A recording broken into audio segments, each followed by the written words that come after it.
In this month, let us start for the month of September.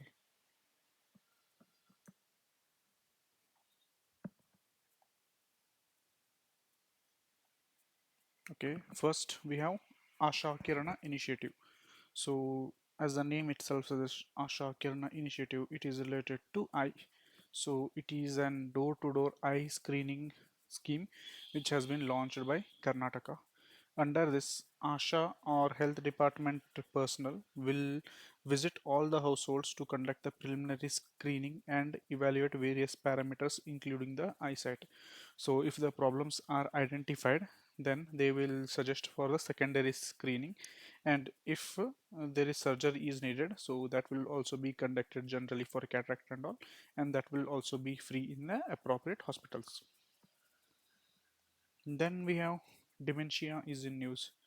So, Karnataka State Health Department, in association with NIMANS and Dementia India Alliance, had launched Karnataka State Dementia Action Plan. So, what is this dementia basically? Dementia is an umbrella term that is basically used to refer various illness that are related to the brain, like loss of memory, language issues, problem solving, thinking abilities, which are severe to interfere with the daily activities of life. So you might have heard the term Alzheimer, which is mostly related to kind of memory loss in the movies and all. So that is also a part of a broader term called as dementia. Then we have Kshira Bhagya scheme. So this is not a new scheme actually. This was a scheme which was launched in 2013. So this scheme this year it has means in the 2023 it had celebrated the 10-year anniversary. So this was in news. So this was a collaboration of Department of Education of Karnataka, then KMF, that is Karnataka Cooperative Milk Federation, and Ministry of Women and Child Development. All of them had collaborated to bring this Kshira Bhagya scheme, where it ensured that around 150 ml of milk was given to children from class 1 to class 10th every day of the week, that is for 5 days. And if the children are severely underweight, they used to be getting around 200 ml of milk. And this was not for private schools, it is only for government and government aided schools and anganwadis. The main aim of this scheme, Kshir Bhagya scheme, was basically to prevent the malnutrition in children. Then we have Kaveri Wildlife Sanctuary is in news. So here there is a news that a leucistic sambar or a kind of deer has been documented in the Kaveri Wildlife Sanctuary. So this news is not important, but the location of the Kaveri Wildlife Sanctuary is important for us. So it is shared between three districts of Mandya, Chamarajnagar, and Ramnagar. So you can remember it like CMR. There is a college in Bangalore, na CMRIT. So use the first three words of that, just CMR. So Kaveri Wildlife Sanctuary is located in CMR, and it's a dry deciduous forest. So now coming back to the news. So this what is leucism and what is albinism? We have to know the difference between these two. So both are related to the depigmentation of the skin, means the color of the skin becomes pale. But in albinism, the only difference is in albinism the color of the eye also turns pink or reddish, but that is not the case with leucism. Basically, there is a loss of pigmentation of the melanin hormone that mainly gives the color or tone to the body that has been lacking in the both case. But in albinism, it is a little bit more serious, and we can identify it with the pinkish eyes. Then some basic things about sambar deer. It is seen in generally Indian subcontinent, and its categorization is vulnerable. Then we have Bhaskar Rao Bhave. So the Bhaskar Rao Bhave, who is considered as a hero of 1857 rebellion, the his government, I think his home, which was turned into government office, is now in need of preservation. So we have to know about his contributions a bit. So Bhaskar Rao Bhave, he belongs to the place of Nargund actually. So he is also known as Baba Sahib, and his place is called as Baba Sahib Palace or Raj Wade. So it's in Nargund district. So Bhaskar Rao Bhave, fondly known as Nargund Baba Sahib, was the ruler of Nargund, and the reason for this rebellion was the doctrine of lapse by the government. That is the it was introduced by Lord Dalhousie and all. Then we have to know about Nargund rebellion. So what happened in Nargund rebellion is there was doctrine of lapse. So the nearby all the kingdoms were unhappy. So they made an alliance about themselves from Koppala, Mundurgi, Nippani, Ramdurg, and they attacked Charles Manson. So the Charles Manson, he was a guy who was killed, and his head was decapitated, and it was hanged on the entrance of Nargund. So till today, the entrance of the Nargund is called as Kyampagasi. Kyampagasi means red entrance. So then after that, they also might get angry and they attacked it. So he was later captured by treachery and he was hanged in Pelgam. So this folklore has been termed as Nargund rebellion, and it was in I think 1857. Yeah, in 1857 this all happened, and this is in news, so we have to know that now his building is needs preservation. Then Karmika Bandhus. So Karmika Bandhus, government of Karnataka has cancelled this service of Karmika Bandhus. So what is this Karmika Bandhu? So generally Karmika Bandhus are those people who generally spread awareness about the schemes that are under the Karnataka Building and Construction Works Welfare Board in the Karnataka. So which is that scheme on which they were spreading awareness? That scheme is Ambedkar Karmika Sahaya Hasta scheme. So it provided facilities such as smart card, Shram Samman Award, Karmika Seva Kendras, and International Migration Center of Karnataka. So these awareness they can now avail, but the awareness which they were spreading now that they have scrapped out. Then we have Project Madhun Teri. From the name only, it is quite clear, like Madhu, something related to sweetness, honey, something similar to that. So on the same grounds only, if we think, we can arrive at the answer. So Project Manuvantari has been inaugurated in Bangalore. So basically, it is screening of the patients with diabetes. So what they will do after screening, their main aim is to identify a specific type of disease called as diabetic retinotrophy. So this is an eye condition where the eyes or there is a loss of vision generally because of the high amount of sugar in the body that is due to diabetic condition. So that is Project Madhuvantari. Then we have Kasa Kisosks. I don't know pronunciation, but it is Kasa Kisosks. So this has come across in the Bangalore city, generally by BBMP. What it aims is, so there are certain black spots that we observe in the city, means where people dump waste, generally an empty site and all.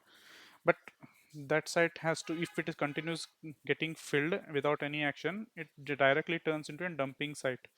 So just to avoid the black spots turning into a dumping site, this scheme has been made by the BBMP. So it was initially set up in the year 2018, where the solid waste was handled by Dry Waste Collection Center, while the wet waste was by BBMP. So this is basic things. So where was the first Kasakisos formed? Just remember Murugesh Parla. Then we have Sasya Shamala scheme.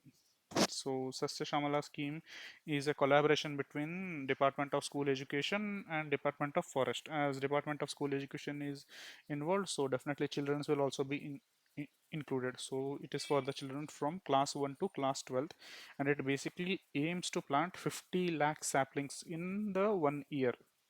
So if they just plant, will it be sufficient? No, it has to be taken care of. Na? So what they will do, they are going to geotag them, and then for every 2 years they will audit them. So the auditing will go for the 5 years.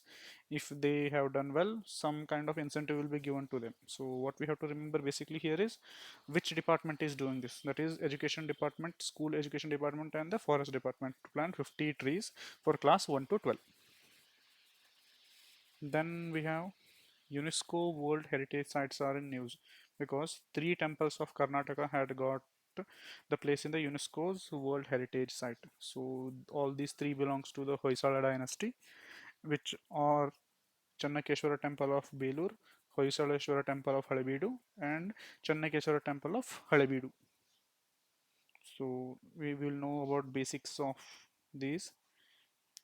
The Hoysala Empire had its capital in Dwara Samudra, and it was also plundered in the 14th century by Delhi Sultanate of Alauddin Khilji, including the Channakeshwara and Hoysaleshwara temple.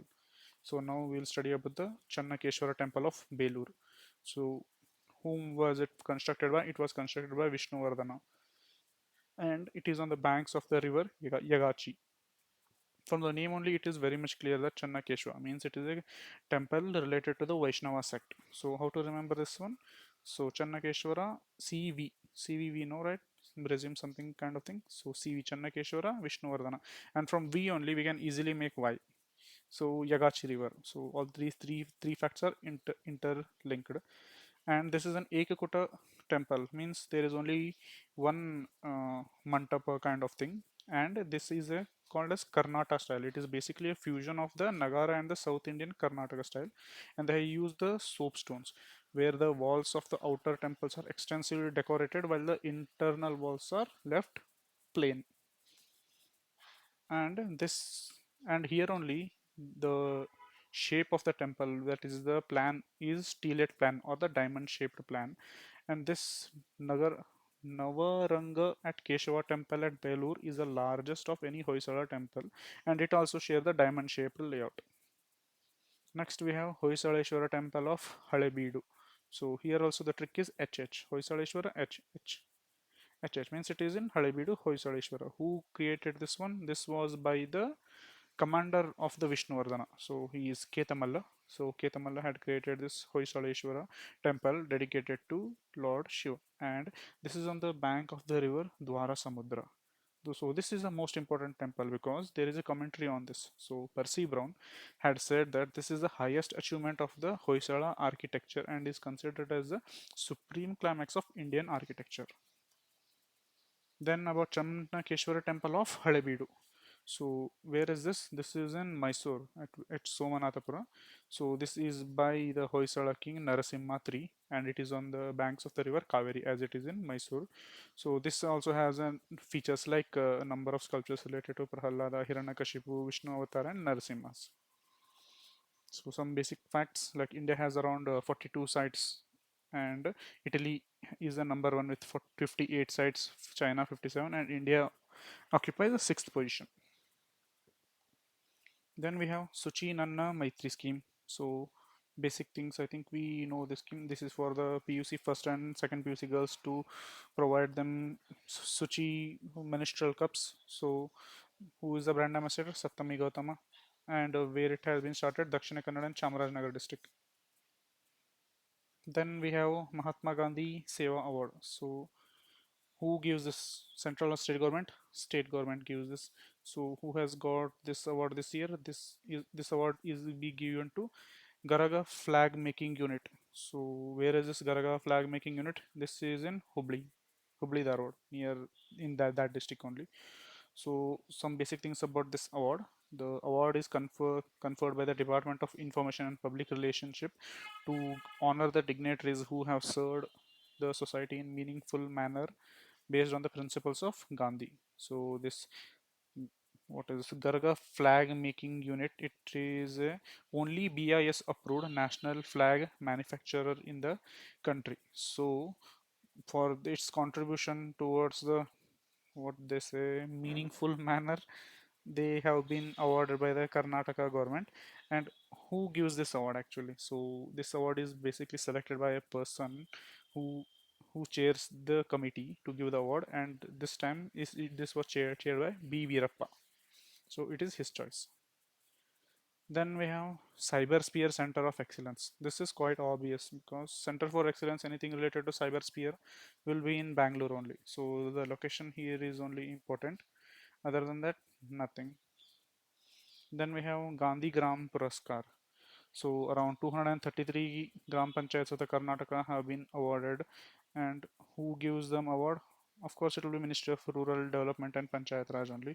So one village we have to remember here, which had got the Vishesha Gandhi Grama Puraskar Award, that is Hosaddu Grama of Kundapur Taluk in Udupi district. So this village we have to remember. So those gram panchayats that are performing well in taxation, drinking water, health, hygiene, tax collection, women empowerment, and all, they are getting around 5 lakh rupees. Especially the PDOs and the presidents of that gram panchayats are getting this amount. Then we have compensation scheme. Karnataka government compensation scheme for lynching victims comes into effect. So this was a scheme that was a result of I think Tyson Poonawalla case of Supreme Court, where it said to provide compensation in case of lynching activities. I think 2 3 years ago there were large amount of cases associated with lynching and all. Generally, cow lynching and aspects were seen. So to provide the compensation to the victims, this scheme was brought and now it has come into effect. So what is the amount? This is important here. The amount will be based on the injury and damage. So it can range from 5 to 10 lakhs, and it has been provided under the Karnataka Victim Compensation Scheme of 2011. Then we have to know about Kagga rice of Karnataka. So this Kagga rice that can be grown in the brackish water is now on the brink of extinction. So in which regions is this Kagga rice grown? So this Kagga rice is generally seen in the coastal districts of the Karnataka. This is a unique variety of paddy that can grow in the salty water also. Generally it is grown in the Aganashini estuary. Aganashini is in Uttar Kannada. So this is considered to be a staple food of fish folk community, and because it takes a tedious amount of work to grow this crop and there is less demand also, so this is getting extinct. So whenever we travel coastal states, you might have generally observed they ask the rice which one rice do you want with the fish and all. So the other rice that is thick and all, that is a Kagga rice one. Then New Mangalore port is also in news. Why? Because iron ore exports recommended after the decade at the New Mangalore port. So is it an estuarine port?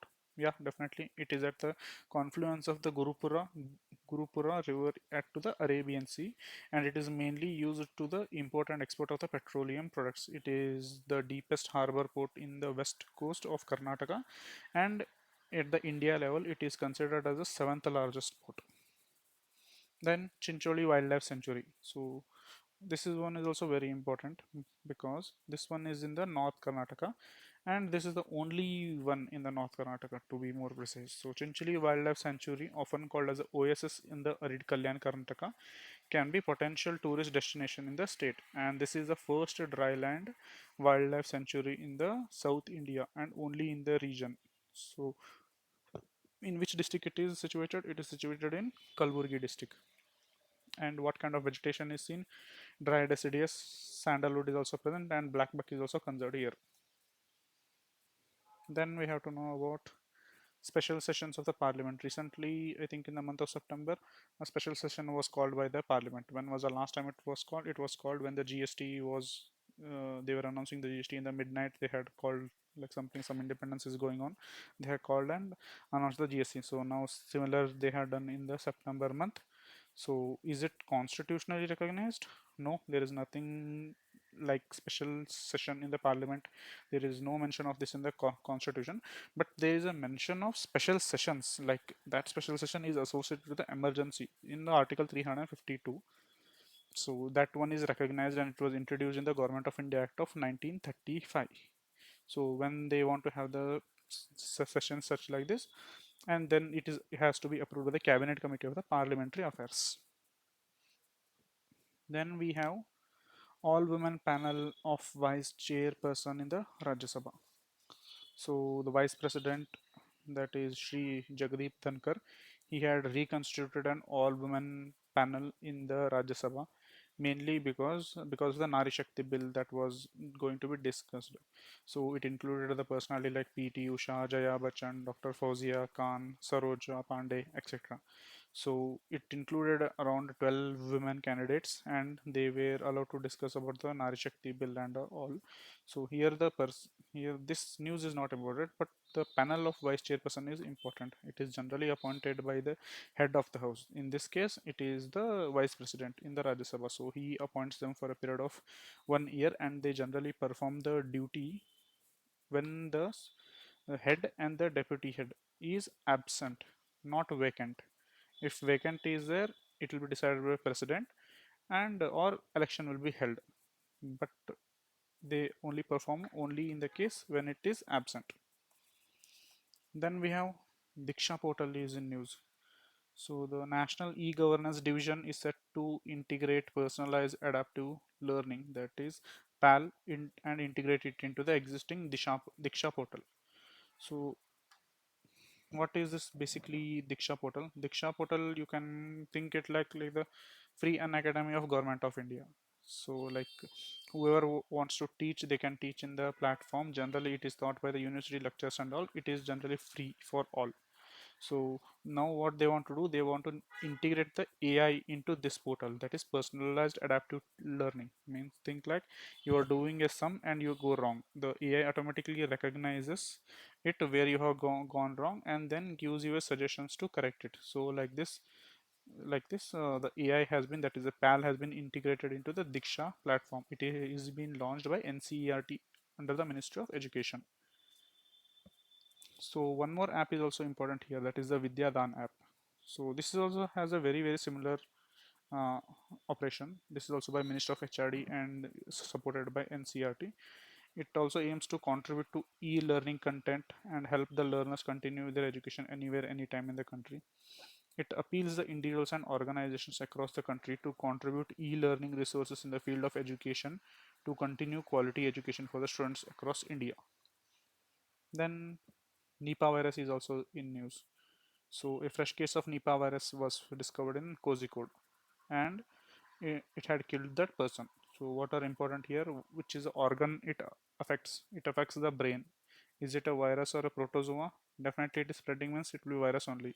That too zoonotic. So where it was found? Kerala. So that is sufficient. Then we have Adopt Heritage 2.0 scheme.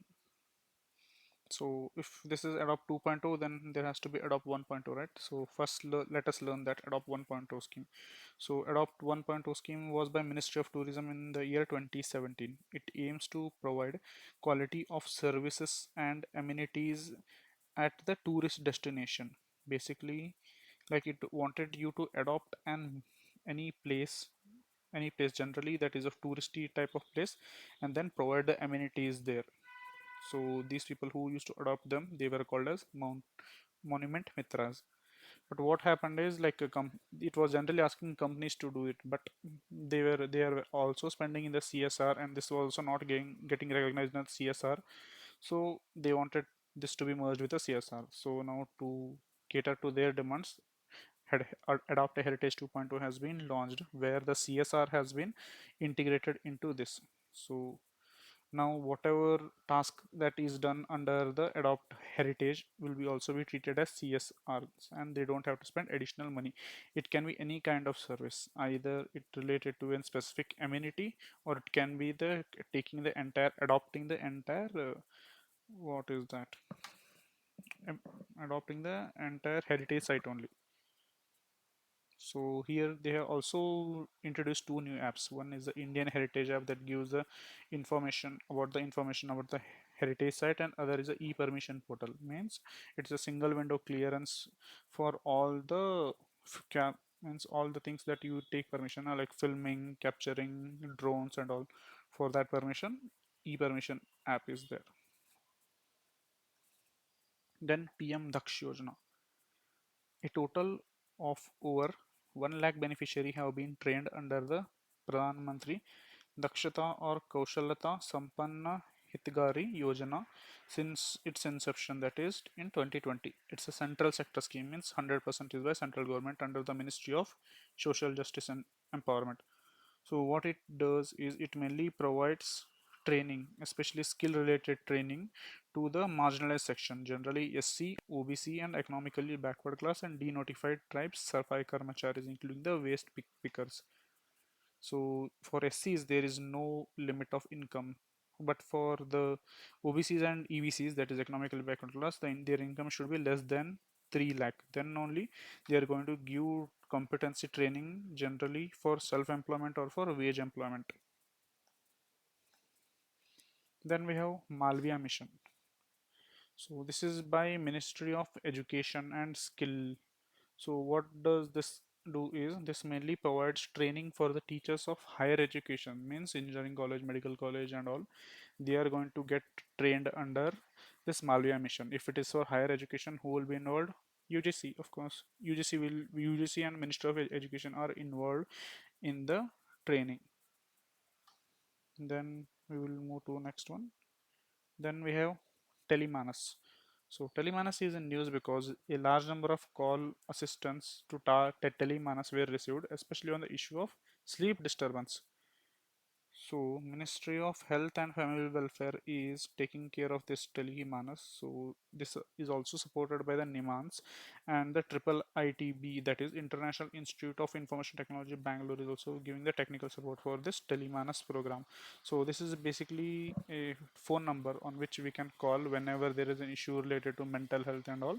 So, what is the news is like maximum call that are received in this Telemanas are with related to sleep disturbance. I think that's a bit shocking because I think it should be easy actually.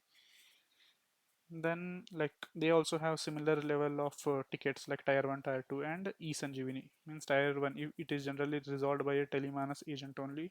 The mental health specialties it is about tier 1. Then tier 2 will be transmitted to district medical health, and the third will be audio visual consultation in e-sanjeevani portal. Then we have standard clubs. Standard clubs, this is an initiative of Bureau of Indian Standards. So standards, it is easy to remember. This is generally for the students of class ninth.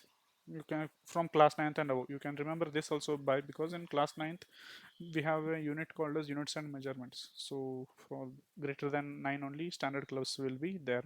So around 6,000 standard clubs will be established across the country. What is the main aim of this standard club program? The main aim of this standard class program is to insist the younger minds with the paramount importance of the quality and standards that generates the scientific temper. Means what basically they are trying to tell is like let us create some kind of awareness related to standards, qualities, measurements and all in the students. So what they will do, they will just give 1 lakh rupees to the designated schools. So they have to create a room called as Manaka Kaksha. Manaka Kaksha, in which they will keep some TV, smart TVs, video ecosystems, and illumination with a decorative walls that mainly gives them awareness about the what is that standards and all. So that's the basic thing about this standard clubs. This is like you can call it like incubation centers are also similar on Atal incubation centers. They are also on the similar lines. So this is Atal incubation for from BIS. You can say something like that. Then we have Swachhata Hi Seva 2023 was launched. So what is this? This now they want to celebrate the 9 years of Swachh Bharata mission. So they have launched this Swachhata Hi Seva in the year 2023.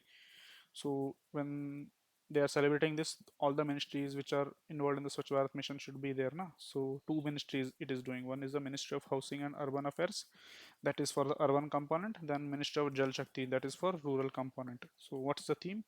Garbage free India. And what are the targets? To mobilize the participants and the citizens to maintain cleanliness.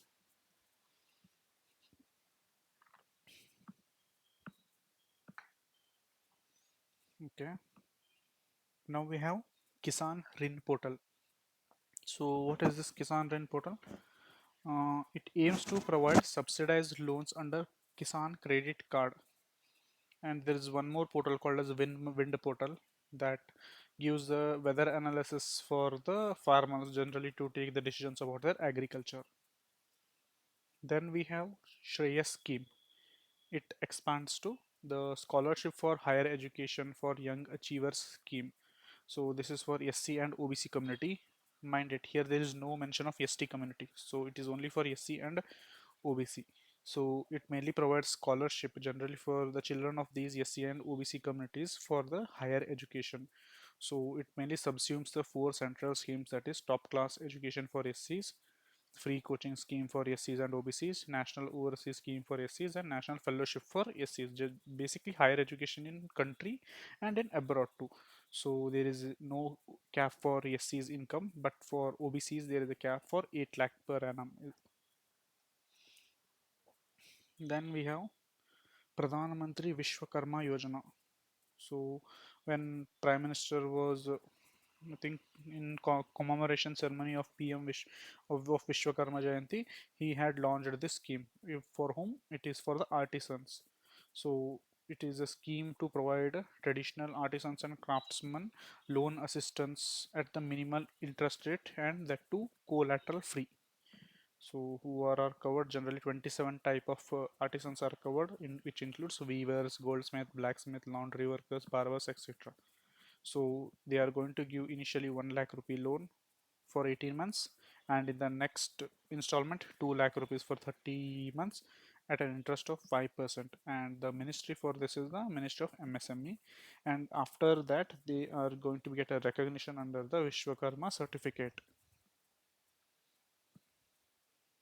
Then we have Pangiri artifacts. Pangiri artifacts.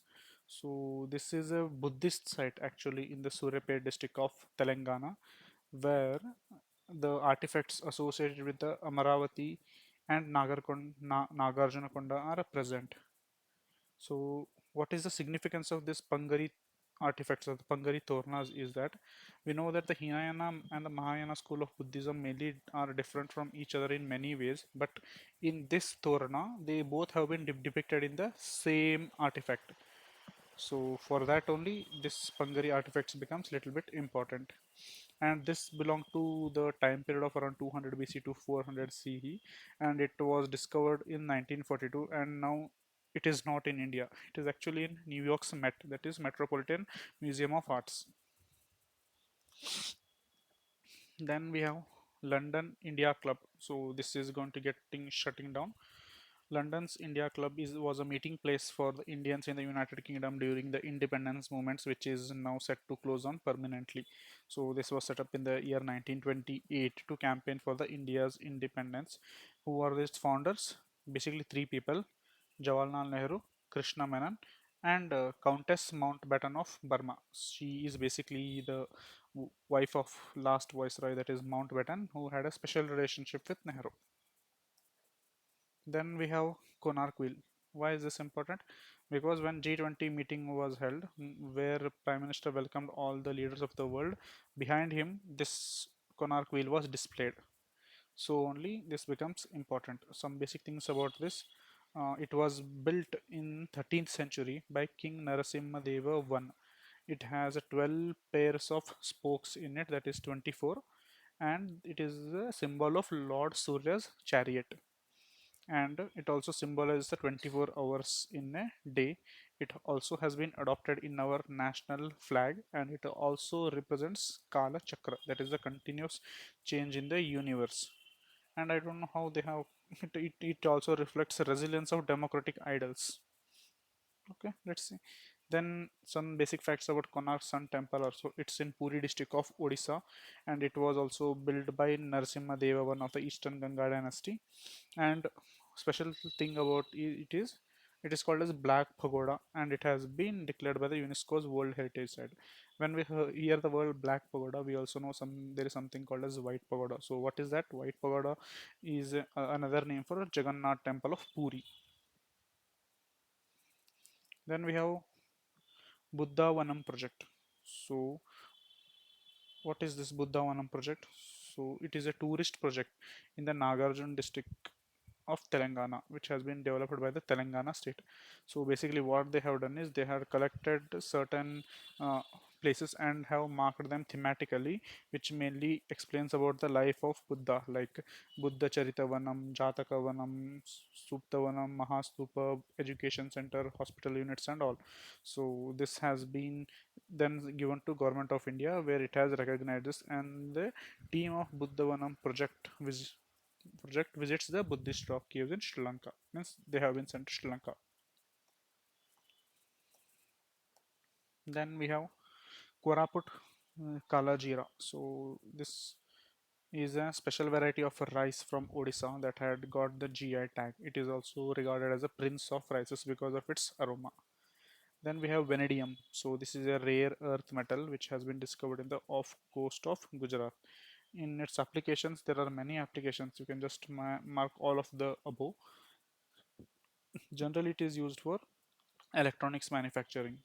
So this is found along with a mineral called as titanium magnate. So who is the largest producer of the vanadium in the world? It is Brazil. Then we have ecocide is in news. So what is ecocide? Ecocide is basically killing one's home or environment. Then there is also another term that is ethnocide. Ethnocide is basically destruction of the culture rather than the home and keeping the people alive. So like for example what British did on India, it was ethnocide. Means they imposed their culture on the Indians, making them like look like Indians, but they were not culturally and morally Indians. So that was ethnocide. So the why are these two terms in news? Because Maya train project that was connecting the Caribbean from the Mayan sites has been described as a mega project of death causing crimes of ecocide and ethnocide there. Then we have heat index is in news. So Iran has recorded a heat index of 70 degrees Celsius in the coastal part of the country. So what is this heat index? Heat index mainly calculates the apparent temperature. Basically, apparent temperature means the temperature that is felt. It might the temperature can be 30 degrees also, but you might feel it is 45 degrees, something like that. So it calculates the apparent temperature that the humans feel. So this concept was given by Robert Sturdman, and it is important mainly because during the heat waves like many health issues like cramps, exhaustion, strokes becomes normal. So in India, who is giving this heat index? In India it is being given by IMD, and it issues the warnings in various colors like green, yellow, or red. That is not that important. Then we have cannabis cultivation, which was the first state of India that had legalized cannabis. It was actually Uttarakhand. Now Himachal is also following its footsteps, and it has legalized the cannabis, or that is hemp. So we have to know some basic provisions of cannabis cultivation in India. So they are regulated under the NDPS Act, that is Narcotic Drug and Psychotropic Substance Act of 1985, and this mainly determines who can grow them and by what method they can be grown them. Because in India we cannot grow them for direct consumption; it has to be for any medicinal purpose and all. In that case, only it is permitted. Generally, it is allowed for Ayush practitioners because they use the natural things. Na? So cannabis is also used to treating some diseases, especially related to dementia and all. So this is important. Then we have Mithuna. So what is this Mithuna? Mithuna is an animal in northeast region that has got the status of food animal. So who gives this title? This title is given by Food Safety Standard Authority of India. What happens when someone gives a title of food animal? Means we can this can be used for consumption, like its meat and its milk can be used for consumption and for commercial purpose. So it can be commercially raided, exported and all. So this is an animal of northeast. Basically, we have to know about its habitat. It is in northeast India and from the other regions like Bangladesh, Myanmar and all. And it is the state animal of Arunachal Pradesh and Nagaland. It just looks like an ox. Remember something like ox, and its conservation status is vulnerable. Then in this only one app they have released, that is M Anitra app. Anitra app, which was launched by Indian Council of Agriculture Research to register the Mithun farmers as the buyers and sellers with the aim to help them do business at the competitive prices. So basically have put the concept of enam here. Then we have artificial reef. No, this is not that important. This is important. Pradhan Mantri Matsya Sampada Yojana. Ministry of Fisheries and Animal Husbandry when it was brought in the year 2020. Why? For the development of fishery sector in India. That is for Blue Revolution. And what is its time period? It is from 2020 to 2025. So that's sufficient information of that. Then we have coal wetland. Here the location is very much important. So where is coal wetland? Coal wetland is in Kerala. Why is this in news? Because there is a pink bloom there. Pink bloom just it looks nice, but it is harmful for the organisms that are beneath the water because it mainly takes most of the oxygen and it makes the other animals dead. So what is this pink bloom scientific name? It is called as Cabomba fructa. Remember just cab bomba, bob cab bomb, something like that. So that is a pink bloom, and it was seen in Kerala. It is a native to South America and Central America, and it is oftenly considered as an ornamental plant in aquarium. So somewhat might have drained their aquarium here, and this has happened. Then we have Nilgiri Thar in news. So why is this in news? Because Tamil Nadu and Kerala government are joining hands to do an count of this endangered Nilgiri Tar. So where is this found? This is generally found in the southern part of the western and eastern Ghats in the states of Tamil Nadu and Kerala.